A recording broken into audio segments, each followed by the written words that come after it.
Vérissure, le numéro 1 des alarmes en France. Rendez-vous sur vérissure.fr pour votre demande de devis gratuit. Vérissure présente. Sud Radio, parlons vrai chez Bourdin, 9h-10h, Jean-Jacques Bourdin.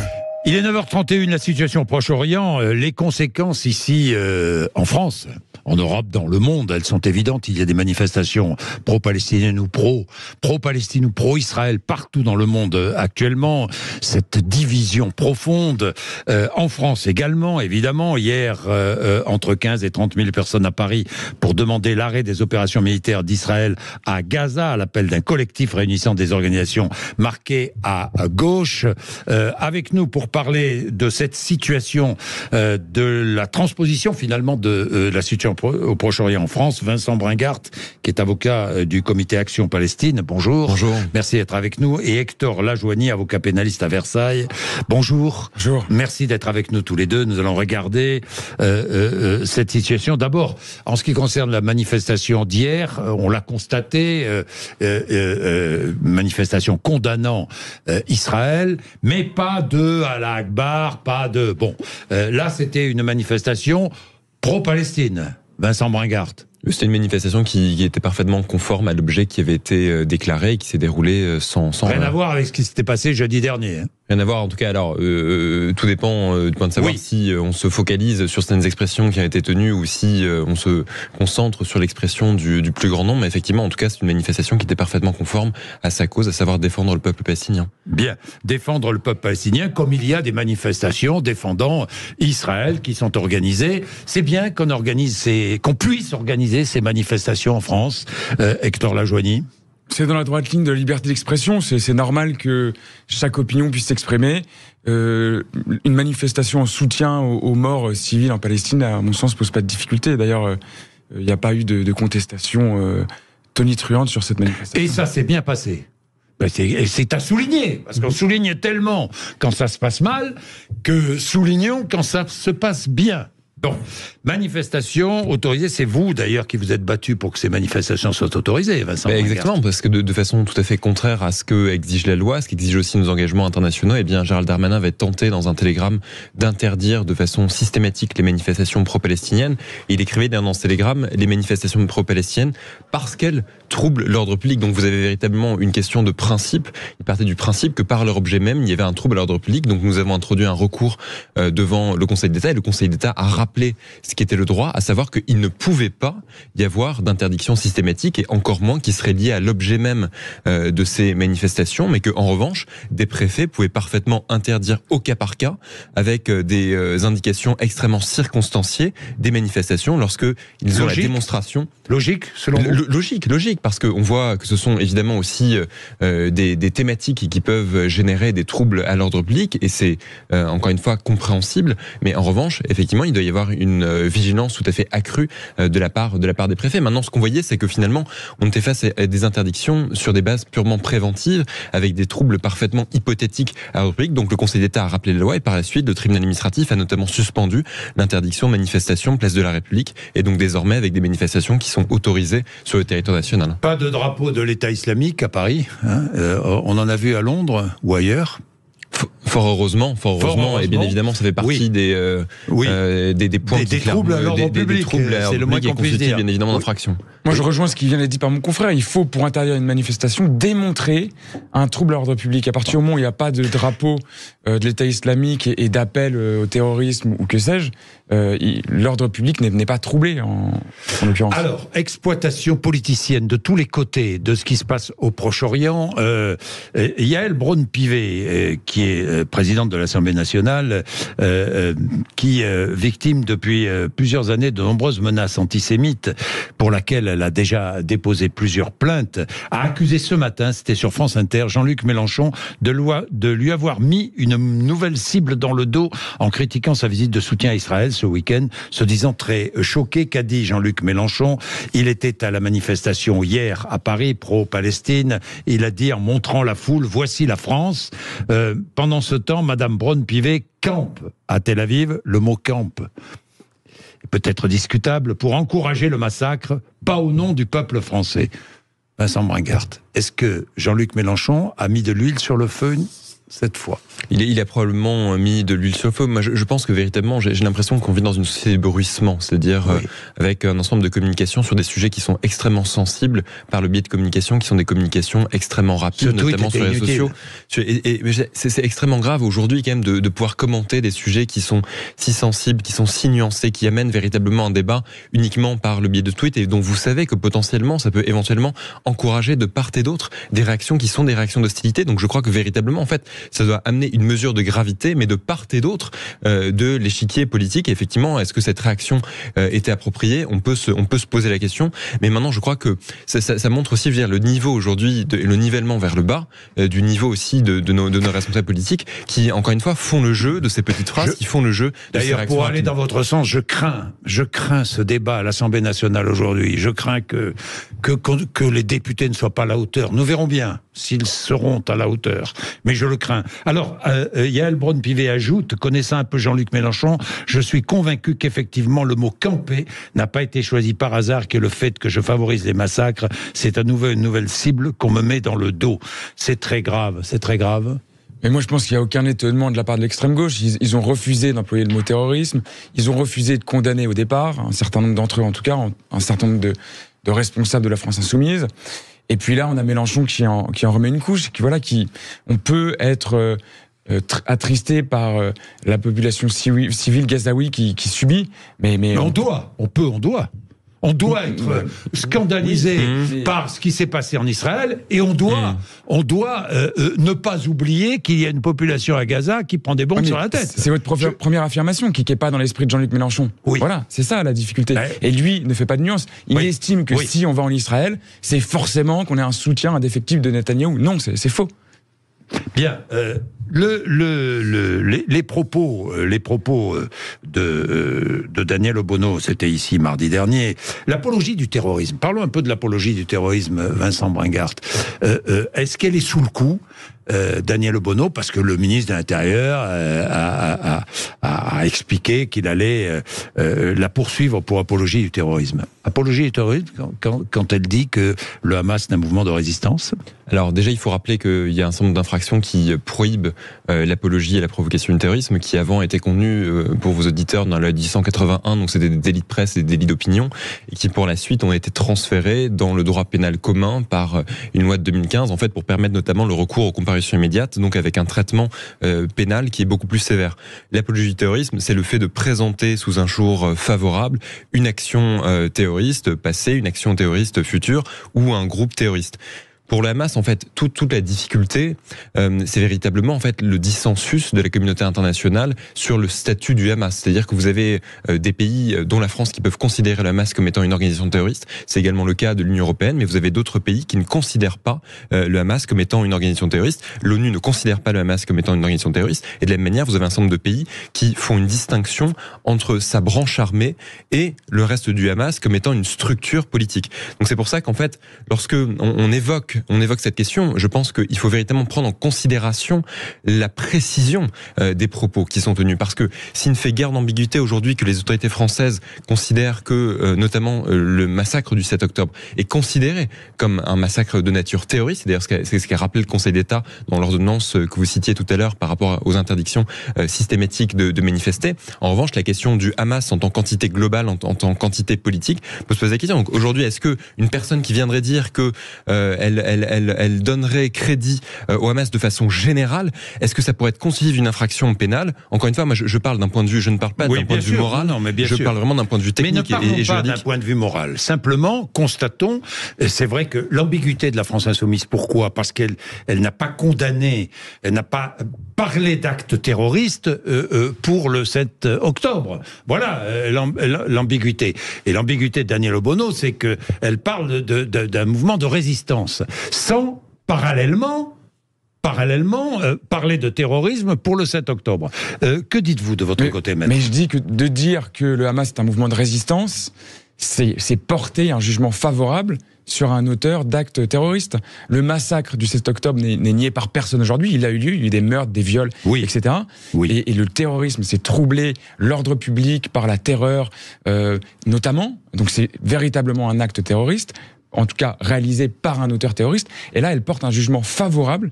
sur un auteur d'actes terroristes. Elle peut être poursuivie, selon vous, et condamnée. Elle peut être poursuivie et condamnée. Imaginez un instant que quelqu'un, après le Bataclan, ait dit Daesh est un groupe politique de défense de certaines valeurs. Oui, de résistance. Exactement.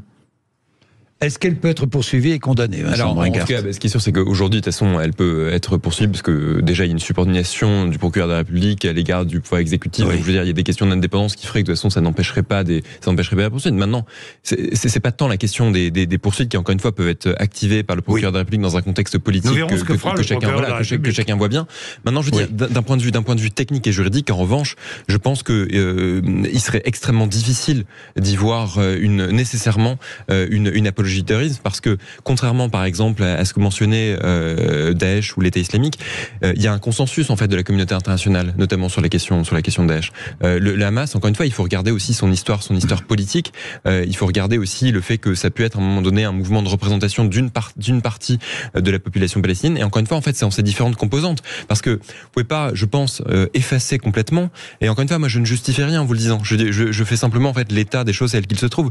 Il y a forcément une compréhension différente à avoir en fonction du fait que vous avez un certain nombre de pays qui aujourd'hui ne considèrent pas le Hamas comme étant une organisation terroriste. Donc nécessairement, à partir du moment où vous avez ce traitement différencié, et qui en plus pas forcément, vous voyez, un traitement différencié qui est uniquement le fruit de certains pays isolés, c'est-à-dire que vous avez beaucoup de pays qui ne le considèrent pas comme étant terroriste, et en plus vous avez véritablement des pays qui font la distinction, encore une fois, entre la branche politique et la branche armée.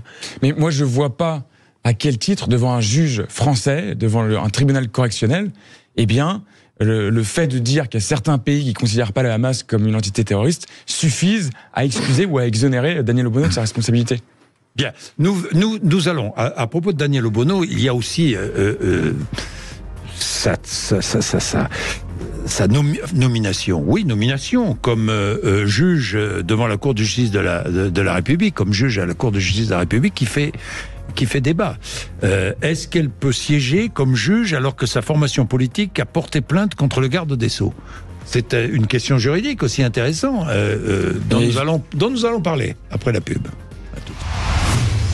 Sud Radio, parlons vrai chez Bourdin, 9h-10h, Jean-Jacques Bourdin. Vérissure, le numéro 1 des alarmes en France. Rendez-vous sur vérissure.fr pour votre demande de devis gratuit. Vérissure présente. Sud Radio, parlons vrai chez Bourdin, 9h-10h, Jean-Jacques Bourdin. Bien, il est 9h46. Je ne m'acharne pas sur Daniel Obono, que les choses soient très claires. Je suis là pour poser des questions et obtenir des réponses. Éric Dupond-Moretti sera jugé devant la Cour de justice de la République. Bien, à partir du 6 novembre. Bien, et va siéger dans cette cour Daniel Obono, qui est membre d'une formation politique qui a porté plainte contre le garde des Sceaux. Alors, est-ce qu'elle est jugée partie? Assurément. C'est consternant pour le garde des Sceaux que de se faire juger. Est-ce que vous aimeriez être jugé par quelqu'un qui a déposé plainte contre vous? Et puis par ailleurs, ça, c'est sûr, les juges ont quand même un certain devoir d'exemplarité. Et on a entendu les propos qu'a tenus Daniel Obono sur votre antenne il y a une semaine. Oui. Ça fait pas d'elle quelqu'un qui est capable de donner la justice, de rendre la justice, à mon sens. Qu'en pensez-vous, Vincent Bringard? Sur le dernier aspect, ça a trait au jugement de valeur. Je veux dire, sur le fait que même Obono soit ou non en capacité de pouvoir rendre la justice. Maintenant, ce qu'il faut rappeler là encore, c'est que la Cour de justice de la République est composée en fait de 12 élus de la République, avec 3 magistrats professionnels qui sont des magistrats à la Cour de cassation. Donc déjà, par sa composition même, en fait, elle comporte des élus. Donc ça, il faut quand même le rappeler de façon organique. C'est pas non plus une singularité. Maintenant, c'est vrai que le fait qu'une formation ait pu déposer plainte contre une personne qui serait jugée, c'est vrai que ça peut faire naître un doute en termes d'impartialité qui peut interroger quant à la nécessité ou pas qu'elle soit maintenue dans la formation de jugement. Est-ce qu'elle devrait se désister? Bien sûr, elle devrait se déporter, assurément, bien sûr. Se déporter, on dit. Oui, c'est vrai en termes juridiques. Elle devrait se déporter? Bien sûr. Vincent Bringard. Je pense qu'en tout cas, c'est une question légitime qui peut se poser, surtout que c'est quand même une affaire qui est d'une gravité qu'il faut noter. Je pense que l'affaire, Vincent Bringard. L'affaire, c'est qu'on reproche notamment à Éric Dupond-Moretti ce qui a trait finalement à l'utilisation de ses fonctions à des fins qui seraient des fins personnelles.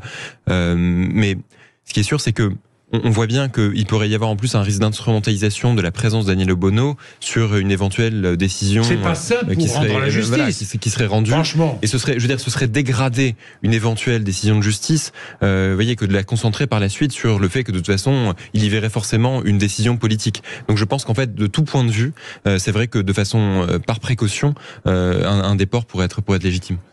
Qu'en pensez-vous ? Oui, mais moi je suis d'accord avec mon confrère. Et évidemment, il faut qu'elle se déporte. Il y aura une suspicion de parti pris de la part de celui qui est jugé, en l'occurrence le garde des Sceaux, évidemment. Bien. La situation transposée en France, la situation du Proche-Orient, évidemment. Est-ce que vous qui vous côtoyez, puisque vous êtes l'avocat du Comité Action Palestine, vous côtoyez les pro-palestiniens. Quel est le sentiment aujourd'hui ? Est-ce que le Hamas est devenu un mouvement dont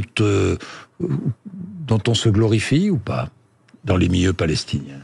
Comprenez ce que je veux dire. Est-ce que le Hamas n'a pas gagné son pari en ramenant la question palestinienne au cœur de la diplomatie internationale ? Je vous pose cette question parce que c'est une question qu'on n'ose pas trop poser et pourtant elle est réelle. Elle est réelle, elle est parfaitement légitime, elle doit être opposée. Après, effectivement, moi, je reste avocat, mais je veux pas forcément trop de géopolitique, même si les sujets m'intéressent d'un point de vue citoyen. Ce qui est certain, c'est que on peut voir qu'en fait le Hamas était en perte de vitesse en Palestine, et que c'est vrai que c'est une action 7 octobre qui a donné lieu à ce que, de fait, son influence soit aujourd'hui augmentée. Ça, c'est un fait. C'est-à-dire qu'on peut observer. Maintenant, en France, moi, en tout cas, les différents manifestants auxquels j'ai pu être confronté, dire leur préoccupation. Par rapport au Hamas, quel est leur sentiment ? La préoccupation principale, ça reste celle de la population civile palestinienne, ça reste celle des représailles aujourd'hui qui sont à l'œuvre depuis le 7 octobre, avec une disproportion de ces mêmes représailles et des dangers aujourd'hui qui peuvent subsister pour la population civile. Maintenant, c'est vrai aussi qu'il y a des manifestants qui peuvent avoir une forme d'ambiguïté à l'égard. Est-ce qu'il y a des manifestants ? Je vais aller plus loin parce que j'aime bien que les choses soient claires, Vincent Bringart. Oui. Est-ce qu'il y a des manifestants qui, comme le Hamas, souhaitent la destruction d'Israël et la mort des Juifs ? Moi, je peux pas parler au nom de la totalité des manifestants, mais j'imagine que oui. Il y a aujourd'hui des manifestants qui sont favorables au Hamas. Maintenant, encore une fois, par rapport à la question qu'on se posait au début, à savoir celui de la liberté de manifester, on peut pas non plus, contrôler la totalité des expressions individuelles qui peuvent se tenir dans le cadre de ces manifestations. C'est-à-dire, elles peuvent susciter un trouble à l'ordre public si leur objet est lui-même contraire à nos lois, et notamment en fait si l'objet de ces manifestations était d'être favorable au Hamas ou d'apporter son soutien au Hamas, là ça pourrait justifier éventuellement des interdictions qui pourraient être des interdictions systématiques. Maintenant, dans les cortèges, si il peut y avoir des personnes qui sont éventuellement favorables au Hamas, ça peut pas venir réduire le champ et le périmètre de ce qui est déclaré, à savoir des manifestations qui sont favorables à la cause palestinienne au regard de la crise humanitaire qui est en train de rencontrer la Palestine. Maître Lajoigny. Je pense que c'est un débat qui est plus de réalité qu'un débat juridique. Moi, je connais très peu et j'entends très peu de pro-palestiniens condamner le Hamas. La France insoumise en est le meilleur exemple. Vous avez très peu aujourd'hui de militants pro-palestiniens qui condamnent le Hamas, à mon sens. Dans les médias, on les entend pas beaucoup. Juste remarque, Vincent Bringart. C'est une réalité, mais après, encore une fois, en fait, on en revient. Ça retombe en fait sur cette problématique inhérente aussi à ce que peut être le Hamas, compte tenu encore une fois de sa double composition, parce que en revanche, vous avez des manifestants, je veux dire, qui sont complètement contraires au massacre du 7 octobre, mais qui en revanche peuvent toujours revendiquer leur soutien à l'égard du Hamas en tant que formation politique. Donc en fait, c'est quand même un point, je pense, qui exige quand même de prendre en considération, je veux dire, l'histoire du Hamas, et encore une fois le regard que peut porter la communauté internationale. Parce que je pense qu'en plus, si vous voulez, à mon avis, il y a même aussi un embarras du côté de nos autorités, à très bien voir que même si, d'ailleurs, c'est pas parfaitement clair, lorsque vous regardez d'ailleurs les textes, on sait que notamment le ministère des Affaires étrangères peut considérer le Hamas comme étant une formation, enfin une organisation terroriste. On sait aussi évidemment que le 7 octobre est considéré comme étant un crime de nature terroriste par nos autorités. Mais on voit que les choses, encore une fois, c'est un crime de nature terroriste. Et je veux dire, disons les choses. Voilà, il faut dire les choses. Et même si après, dans la communauté des juristes, on sait aussi que il peut parfaitement y avoir une compatibilité entre la nature terroriste et l'aspect crime de guerre également. Mais ça nous emmène sur un autre un autre débat, mais le fait est qu'encore une fois, on est face quand même à une organisation dont la nature un peu hybride est quand même reconnue par la communauté internationale, et c'est ça en fait, je pense, qui aussi nourrit l'ambiguïté de la part de certains manifestants ou de la part d'une partie de la classe politique qui savent très bien en fait qu'il y a cette ambiguïté aussi de la part de la communauté internationale et qui en joue. Mais moi je pense qu'il n'y a pas deux composantes. Le Hamas n'est plus un mouvement politique. C'est comme s'il y a des groupes d'extrême droite qui ont été dissous en France, et j'ai pas entendu mon interlocuteur dire en fait le GUD c'est un mouvement politique pour certains et armé pour d'autres. À partir du moment où dans votre mouvement il y a des actes qui sont terroristes qui sont commis, eh bien vous n'êtes plus un mouvement politique, vous êtes un mouvement terroriste, c'est tout. Et je trouve que c'est dangereux. On peut pas dire de Daesh, il y a une branche politique et une branche terroriste. Mais s'agissant en fait de Daesh, encore une fois, il y a une unanimité aujourd'hui de la communauté internationale. Je veux dire, ça fait aujourd'hui aucun doute. Mais encore une fois, c'est simplement cette position un peu différenciée. Je dis simplement, moi, que d'un point de vue purement technique, si jamais il devait y avoir aujourd'hui des personnes qui seraient jugées parce que si elles étaient jugées pour dire par exemple que le 7 octobre fait partie d'une action de résistance, clairement ça tomberait sous le coup de la loi. Je veux dire, ce serait de l'apologie du terrorisme au regard du massacre qui s'est opéré. Maintenant, si c'est de façon générale, en fait, toute la question va être de savoir si, lorsque par exemple vous apportez votre soutien au Hamas, finalement vous englobez un soutien à ce qui s'est passé au 7 octobre et donc à une action qui pourrait être considérée comme étant terroriste. C'est-à-dire que lorsque vous vous exprimez, que vous dites que le Hamas est un mouvement de résistance, vous devez ajouter mouvement de résistance, oui, mais nous condamnons ce qui s'est passé le 7 octobre. Exactement. Et là, c'est ce que Daniel Obono aurait dû faire. En tout cas, c'est une clarification qui aurait été et qui n'aurait pas provoqué ce que ça a provoqué. Mais parce que de toute façon, il faut après simplement sur ce point, il faut quand même prendre en considération aussi le fait que j'évoque évidemment la position de la communauté internationale, cette position un peu différenciée, je veux dire notamment de l'ONU et d'un certain nombre de pays occidentaux. Maintenant, le fait est que, encore une fois, le ministère des Affaires étrangères en France considère comme terroriste le Hamas, et vous avez aussi le fait qu'on considère ce qui s'est passé le 7 octobre comme terroriste. Donc si on se place d'un point de vue purement interne par rapport au regard que prêtent nos propres autorités sur le Hamas, effectivement, il peut y avoir un caractère terroriste. Bien sûr, mais juridiquement, c'est soutenir un mouvement terroriste, et même moralement. Mais on n'imaginerait pas dire on condamne tel terroriste, Salah Abdeslam, mais en revanche, je le condamne pas pour ses idées politiques. Mais bien sûr, on condamne l'entièreté. Le Hamas est un mouvement terroriste. Je trouve que de dire aujourd'hui que c'est aussi un mouvement politique, ça n'est plus vrai, ça n'est pas vrai. C'est cette ambiguïté qui a peut-être provoqué d'ailleurs tant de débats et tant de oui.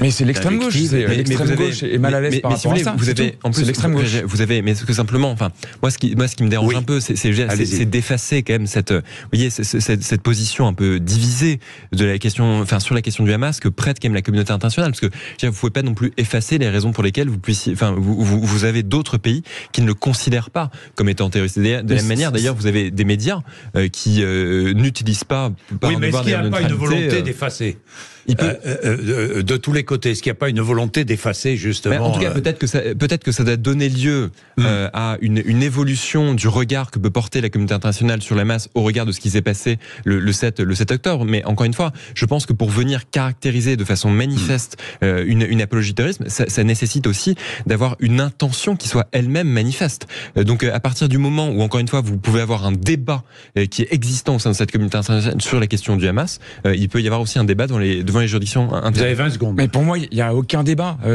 Les faits ont eu lieu, et de faire croire que le Hamas est partiellement terroriste, c'est faux, c'est entièrement terroriste. Bien, merci d'être venu nous voir. C'est intéressant de réfléchir un peu, parce qu'au-delà des postures, encore une fois politiciennes, excessives, il est intéressant de réfléchir. Bien, merci beaucoup. Tout de suite après les infos Sud Radio Média, Christine Bouillot et Benjamin Glaise reçoivent Philippe Torreton, acteur de théâtre et de cinéma français, bien sûr. 9h57.